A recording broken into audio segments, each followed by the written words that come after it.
الحمد لله رب العالمين والصلاة والسلام على رسوله الكريم وعلى آله وأصحابه أجمعين إلى يوم الدين. أعوذ بالله من الشيطان الرجيم. بسم الله الرحمن الرحيم. ألف لام را كتاب أنزلناه إليك لتخرج الناس من الظلمات إلى النور بإذن ربهم إلى صراط العزيز الحميد. حاضرین کرام،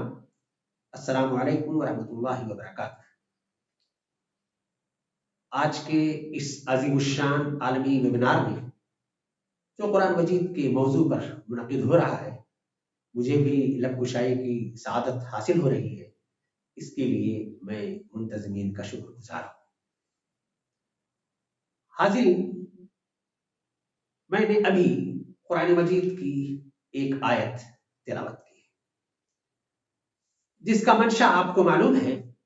کہ آیت گرامی میں یہ بات کہی گئی ہے کہ قرآن مجید سراپا نور ہے اور گھٹاٹو تاریکی میں بھٹکتی ہوئی انسانیت کے قلب و ذہن کو ایمان کی دولت سے منور کرنے کے لیے آئی ہے.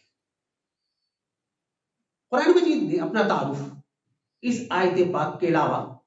دوسری آیات میں بھی متعدد جگہ کرایا ہے. قرآن مجید کا بڑا تعارف یہ ہے کہ وہ کتاب ہدایت ہے، بھٹکتی انسانیت کو صراط مستقیم، سیدھا راستہ، اللہ کا راستہ، دین کا راستہ، کامیابی کا راستہ بتانے کے لیے آئی.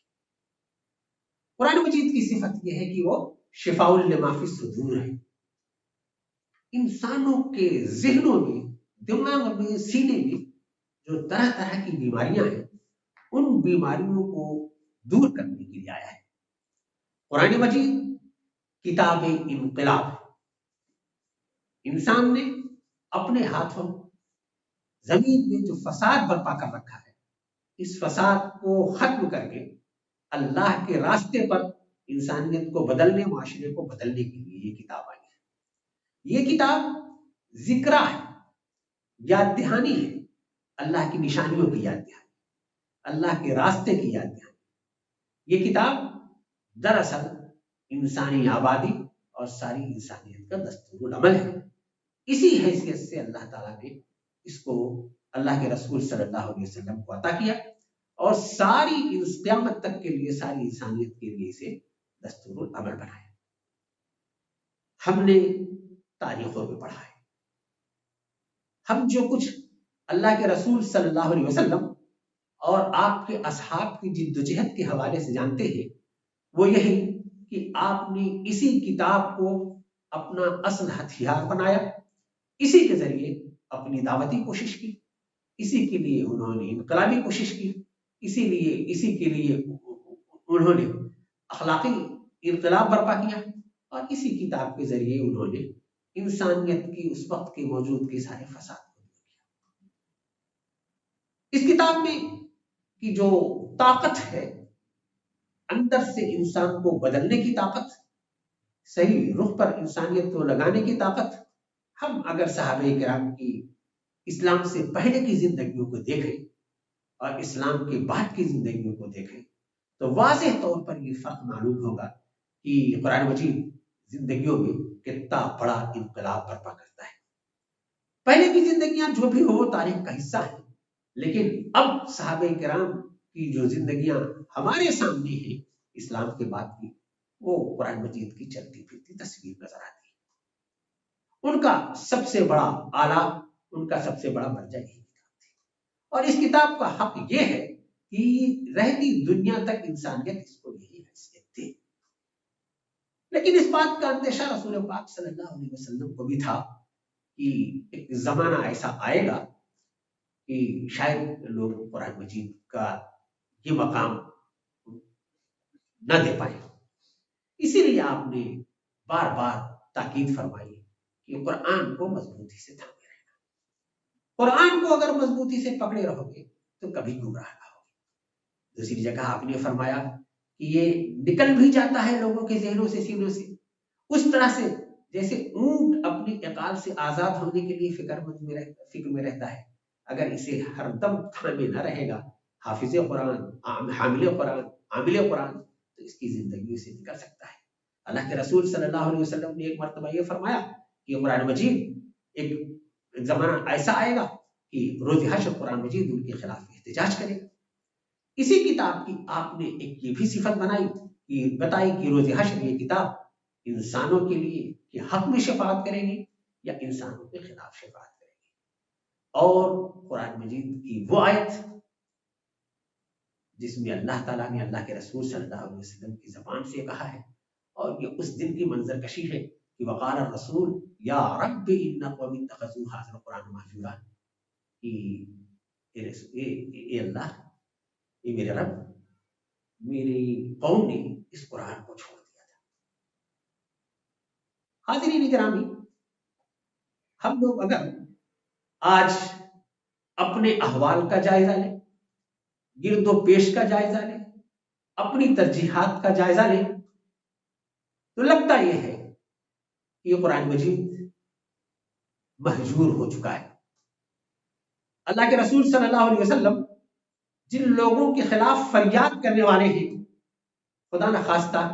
کہیں وہ ہم لوگ تو نہیں کہ ہماری زندگیوں میں قرآن کا چرچا تو ہے، قرآن مجید کی عظمت پر تقریریں تو ہیں، موقع موقع سے قرآن مجید سے استفادے کے بہانے تو ہم ڈھونڈتے ہیں،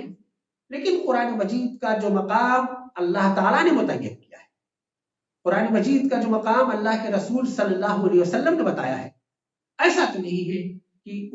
اس کی حیثیت کو ہم نے چھوڑ دیا۔ اگر ہم غور کرتے ہیں تو قرآن مجید کی تلاوت تو ہمارے یہاں ہوتی ہے، قرآن مجید کا نام بھی ہمارے یہاں لیا جاتا ہے، لیکن اللہ تعالیٰ نے اپنے پیارے رسول صلی اللہ علیہ وسلم کو مخاطب کر کے کہا تھا کہ انہو لذکر لک، یہ آپ کے لیے یاد دہانی ہے، ولقومک، آپ کی قوم کے لیے یاد دہانی ہے، اور اگر اس سے یاد دہانی آپ لوگ نہیں کریں گے تو فسوف تسألون، قریب اس سلسلے میں جواب دہی کرنی پڑے گی آپ۔ اللہ کے رسول صلی اللہ علیہ وسلم نے لازمی طور پر اسے یاد دہانی سمجھا اور اپنے اصحاب کو سمجھایا، ان کے سامنے نگاہوں کے سامنے جو قوم تھی اس کو سمجھایا، لیکن اب جو قوم آپ کی ہے، جو آپ سے محبت کا دم بھرتی ہے، کیا اسے بھی اس بات کا خوف ہے کہ اللہ کے یہاں اسے جواب دہی کرنی ہے اس کی عملی زندگی سے، اس کے مطالعہ سے، اس کی استدلالات سے، اس کی علمی جدوجہد سے، اس کی تحقیقات سے اس بات کا اندازہ نہیں ہوتا کہ قرآن مجید اس کی ترجیحات میں ہے۔ اللہ تعالیٰ نے اس کتاب کو صرف سینوں سے لگائے رکھنے یا طاقوں میں بلند مقام پر رکھنے کے لیے نہیں نازل کیا، یہ فرمایا ہے کہ یہ کتاب مبارک لیدبروا آیاتہ ولیذکر اولو الالباب، اس کی آیات میں غور و فکر کیا جائے، اس پر وقت لگایا جائے، اس سے علوم حاصل کیے جائیں، اس سے اخلاقیات حاصل کی جائیں، اس سے سامان زندگی حاصل کیا جائے، اور یہ کام اولو الالباب کر سکتے ہیں اور کرتے ہیں۔ ہمارے زمانے کے اولو الالباب بھی اب زمانے میں بہت کم ہو گئے ہیں جو قرآن مجید میں غور و فکر کو اپنی زندگی کا محور بنائے، قرآن مجید میں غور و فکر کے لیے اپنی زندگیاں وقف کریں۔ اللہ کا شکر ہے کہ آج اس ویبینار میں جو لوگ شریک ہو رہے ہیں اور جو لوگ اظہار خیال کریں گے، یہ وہ لوگ ہیں جنہوں نے اپنی زندگیاں قرآن میں غور و فکر کے لیے وقف کر رکھی ہیں، اور امید یہ ہے کہ انشاءاللہ ہم لوگوں کو آج بہترین رہنمائی ملے۔ قرآن مجید یہ محاکمہ کی کتاب ہے، حق یہ ہے کہ ہم اپنے تمام مسائل، اپنی پریشانی، اپنی الجھنیں قرآن مجید کے سامنے پیش کریں اور اس سے حل پوچھیں۔ قرآن کا یہ خاص مرتبہ اللہ نے رکھا ہے، صحابہ کرام رضوان اللہ تعالیٰ علیہم اجمعین یہی کام کیا کرتے تھے۔ ہم اپنے مسائل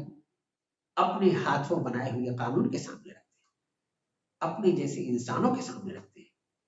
اور اللہ کی کتاب ہماری تعقل میں رکھی جاتی ہے۔ قرآن مجید دراصل یہ عمل آوری کی کتاب ہے، زندگی کے گوشے گوشے میں اسے جاگوزی ہونا چاہیے اور ہماری زندگیوں کا بسر ہونا چاہیے۔ ہم نے عمل سے بھی قرآن کو کافی دور رکھا ہوا ہے۔ ان باتوں کے پیش نظر اس بات کی بڑی ضرورت محسوس ہوتی ہے کہ ہماری علمی محفلوں میں، ہمارے دانشگاہوں میں، ہمارے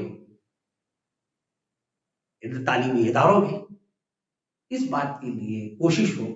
کہ قرآن مجید کو اصل مرکزوں محور بنایا جائے. یہ ہمارے غور و فکر کا موضوع بھی بنے، اظہار خیال کا موضوع بھی بنے، اور اجتماعات کا موضوع بھی بنے، اور ہماری ریسرچ اور تحقیقات کا موضوع بھی بنے. میں مبارکباد دیتا ہوں برادر سید ابو الاعلیٰ کو کہ انہوں نے یہ دنیا بھر کے